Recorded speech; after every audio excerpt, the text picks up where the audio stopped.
66 cryptos, c'est le nombre de positions qu'on a dans notre portefeuille avec Yannick pour ce bull run 2024 et peut-être 2025. Comment fait-on pour gérer le bull run en crypto-monnaie? On va voir des techniques aujourd'hui que je vais vous partager. Alors, on va voir un truc d'abord, avant de parler de stratégie de vente, c'est la déversation du Bitcoin sur l'Ethereum et les alternatives coins qu'il faut prendre en considération. C'est très important. Nous avons vu un Bitcoin qui a pris énormément en valeur.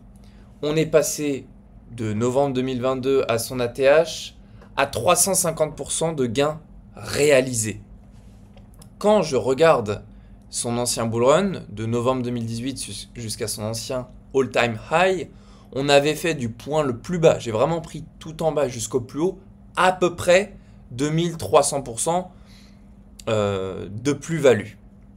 Si je me mets sur l'Ethereum et que je réitère la même analyse, depuis le début ici, j'en ai fait 340% et depuis l'ancien bull run, donc l'ancien point bas jusqu'à l'ATH, j'en ai fait 6000%. J'en conclus que l'Ethereum surperforme le Bitcoin, mais qu'aujourd'hui, il ne l'a toujours pas battu. Déjà, graphiquement, on n'a toujours pas atteint le all-time high. C'est une crypto qui a une capitalisation à valeur plus faible. Il n'y a toujours pas l'ETF qui est sorti, probablement en 2024, ça sortira d'ici cet été. Donc on a clairement ici un actif numérique qui va surperformer le Bitcoin, c'est inévitable. Le Total 3, c'est un graphique qui nous montre les alternatives coins, moins l'Ethereum, moins le Bitcoin. Donc globalement, c'est un graphique crypto qui va nous montrer tous les altcoins. Donc ici, depuis le début, on a fait 140%. Grande sous-performance par rapport au Bitcoin, alors que normalement ce graphique, si je prends depuis vraiment tout en bas, comme j'ai fait avec le Bitcoin, jusqu'à tout en haut, on en fait 3009%. Et je ne compte même pas dans tout ça les shitcoins.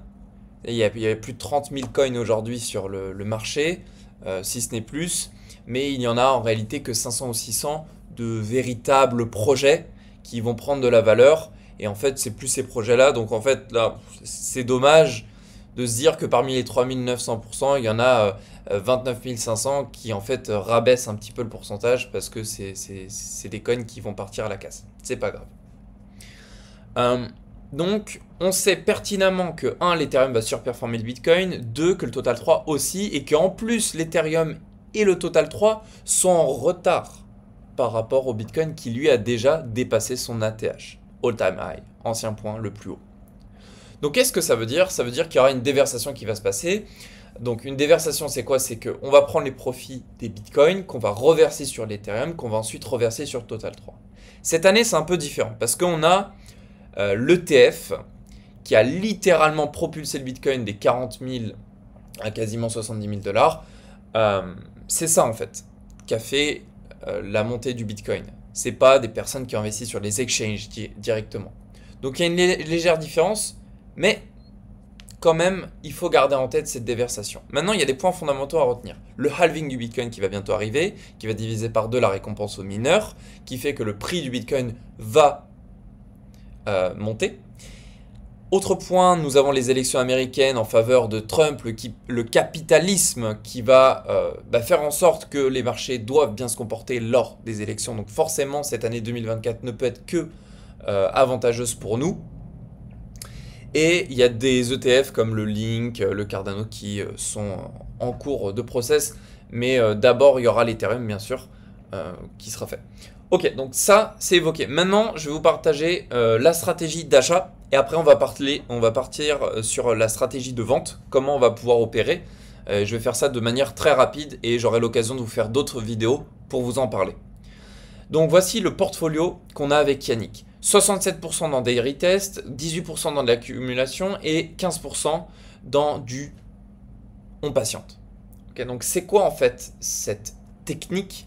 C'est une technique qui est extrêmement simple à utiliser, il n'y a pas de stress. On mise pas sur une crypto-monnaie qui fait x100, mais en fait on attend à la fin du bull run, elle n'a pas bougé et on n'a rien fait. C'est une technique où on va investir sur plusieurs crypto-monnaies et on va prendre nos profits au fur et à mesure. L'inconvénient de cette technique, c'est qu'il faut être régulièrement devant son PC pour vendre, mais on n'est pas obligé d'y rester toute la journée. Je donne un exemple. Beaucoup d'entre vous, peut-être, ont un travail salarial ou sont patrons d'une boîte. Bref, ils sont occupés. Chacun ses occupations, familiales, travail, qu'importe. Vous avez droit, avec cette technique que je vais vous présenter, de vous pointer juste une fois le matin pendant 5 minutes ou juste une fois le soir pendant 5 minutes et vendre. C'est un avantage clé.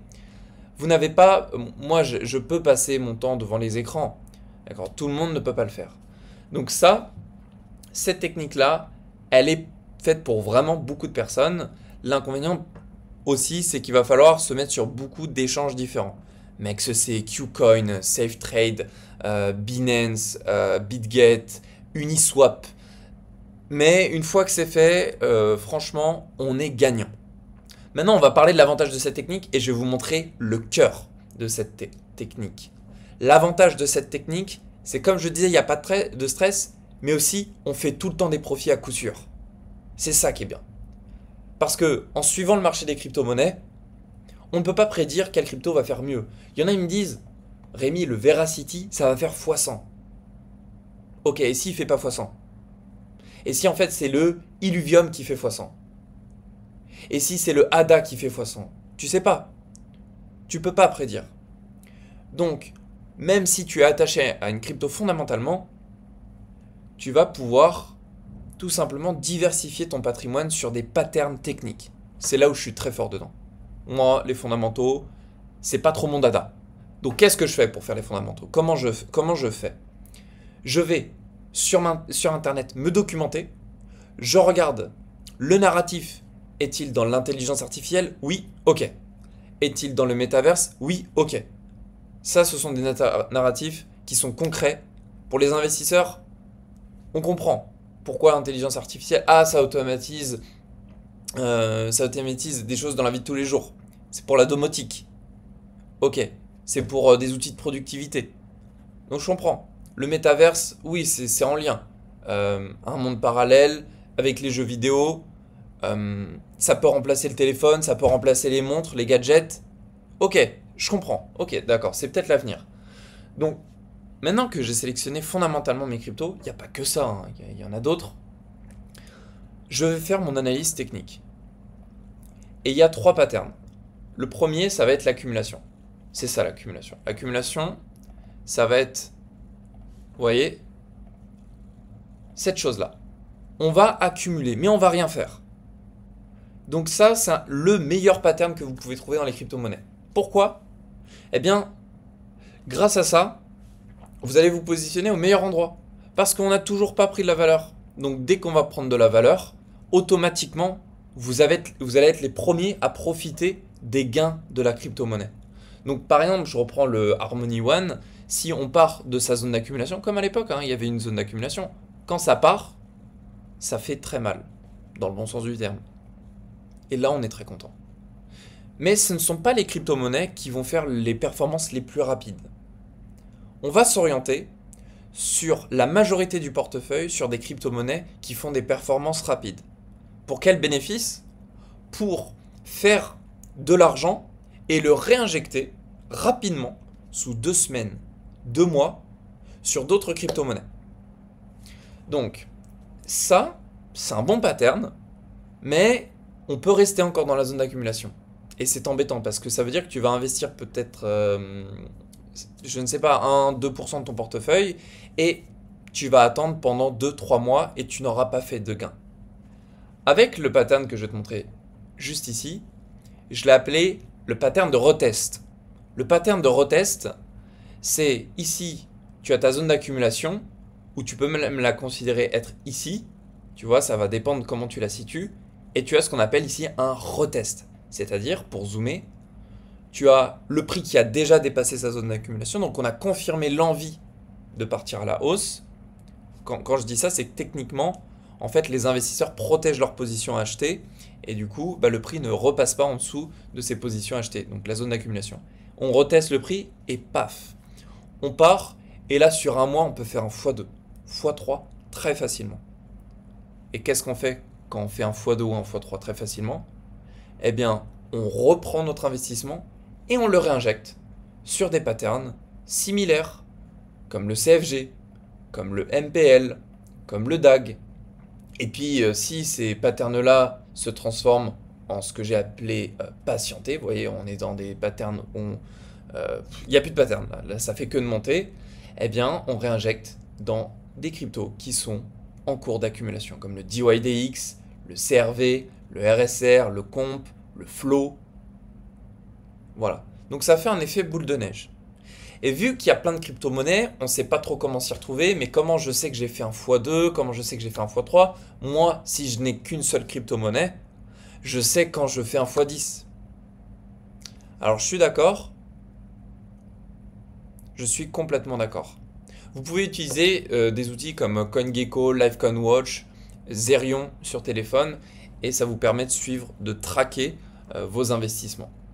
Mais globalement, l'avantage de cette technique, c'est, vous voyez, on a le Rio qui a fait moins 2%, alors que j'ai investi dessus, et le GRT qui a fait 20%. Donc qu'est-ce que je fais là? Alors je ne vais pas le faire tout de suite. Je vais prendre mes 20% de GRT que j'ai gagné, et je vais les réinjecter sur le Rio qui n'a pas encore pris de la valeur. Et c'est ça l'avantage clé, c'est que je suis toujours gagnant. Alors que si je n'avais mis que sur le Rio, j'aurais attendu, j'aurais attendu, j'aurais attendu. Je vois les autres cryptos monter, j'aurais attendu. Et je n'aurais rien eu. Donc, maintenant que vous savez comment on a orienté notre portefeuille avec Yannick, vous pouvez prendre un screenshot. J'espère que le partage d'écran est de qualité. 15%, c'est la somme totale que j'ai mise sur ces cryptos-là. Ces cryptos-là, c'est des cryptos à narratif. Ça veut dire que c'est des cryptos qui sont dans le narratif de l'IA, du décentralisé, d'autres pas forcément. Mais globalement, ce sont des crypto-monnaies qui sont très orientées, oui, métaverse, IA, etc. Elles sont verticales, mais j'ai quand même investi dessus. C'est-à-dire que je n'investis sur des crypto-monnaies qui sont verticales que si on est dans un narratif de bull run. Qu'est-ce que c'est qu'un narratif? C'est les crypto-monnaies, d'où les fondamentaux pour ce bull run 2024-2025. On sait que ça prendra de la valeur parce que les investisseurs auront un attrait pour ces crypto-monnaies-là. Donc c'est ça en fait, les crypto-narratifs. Je sais que j'ai moins d'argent à faire dessus. Pourquoi? Parce que le Océane, par exemple, si je veux aller chercher son ATH, je vais faire 52%. Pas terrible. Alors que si j'avais investi ici sur la zone de retest, j'en aurais fait 200%. Donc je préfère investir sur des patterns comme je vous l'ai montré tout à l'heure. Maintenant, on va parler de stratégie de vente. Donc la stratégie de vente, elle est très simple. Donc dès qu'on fait un x2, vous voyez par exemple le SNX, dès que tu fais un x2, voilà, donc 100%, c'est juste là, juste $8, tu retires 30% de tes bénéfices et tu les réinjectes dans une autre crypto-monnaie. Tu fais 200%, tu retires 50%. Tu fais 300%, tu retires 70%. Et tu laisses courir. Si c'est un narratif bull run. Si c'est pas un narratif bull run, tu ne laisses pas courir, tu reprends la totalité de tes gains et tu réinvestis dans quelque chose, c'est narratif bull run. Par exemple, le Send, c'est dans le gaming. Voilà, il y a plein d'autres. Il y a plein d'autres crypto-monnaies qui n'ont pas encore pris de la valeur, comme le Sun, le Mana, le Flow, le Comp, le Alchemy Pay, il y en a plein. Mais plus on avance dans le temps, moins il y en aura. Donc il faut vraiment en profiter maintenant. Il y a une deuxième solution pour vendre les cryptos, mais ça on fera une autre vidéo plus tard, c'est de se baser sur les cycles. On n'en est pas du tout encore là, donc je ne vais pas vous en parler. Ça veut dire que c'est au moment où tout est vertical, comme ça par exemple, et là il va falloir faire des rebasculements sur du cash. On reprend nos investissements, on en met en cash pour réinvestir dans des retracements et où on commence à se poser la question de retirer quasiment la totalité de notre patrimoine. Surtout si ça peut changer votre vie. Concrètement, mieux vaut retirer que de se dire ah bah non, je sais que je peux faire plus. Non, non. Il n'y a pas de je peux faire plus, il y a de ça change ma vie, je retire. Ensuite, le bonus qui reste, oui, on peut faire plus. Donc pour les stratégies de retrait, on aura l'occasion d'en parler de manière un petit peu plus poussée. Et dernier point très important. Vous voyez le Dogecoin? Le Dogecoin, c'est une crypto qui est un mème. Donc il n'y a rien, il n'y a pas de fondamentaux particuliers derrière. Sauf si Elon Musk nous la met en tant que monnaie principale sur X. Globalement, l'ancien ATH de Doge, c'est 0,68. On était autour de 0,7, 0,8. Bon, le Dogecoin, la probabilité qu'on aille chercher les 1 dollar pour ce bull run, elle est très forte. Donc autant vous dire que faire un x8 sur le Dogecoin, c'est tout à fait faisable si vous faites all-in sur cette crypto-monnaie. Voilà. Moi, je vais vous dire, on peut optimiser ça. Si vous ne faites pas plus qu'un x8, c'est-à-dire si vous n'arrivez pas à battre le Dogecoin pour ce bull run, ça veut dire que les investissements que vous avez faits, ils n'ont pas du tout été bons. Et il valait mieux investir all-in sur le Dogecoin, prendre des vacances et revenir dans 2 ans. Je sais que c'est cru, comment je le dis. Donc c'est pour ça que je vous partage cette technique que j'applique et qui marche extrêmement bien. On a déjà fait x4 avec Yannick sur ce principe-là, alors que le bull run commence. Pas forcément pour le Bitcoin, mais pour les altcoins. Voilà, j'espère que cette vidéo vous a plu, et puis je vais vous laisser. Si vous avez des questions, n'hésitez pas à nous les poser avec Yannick.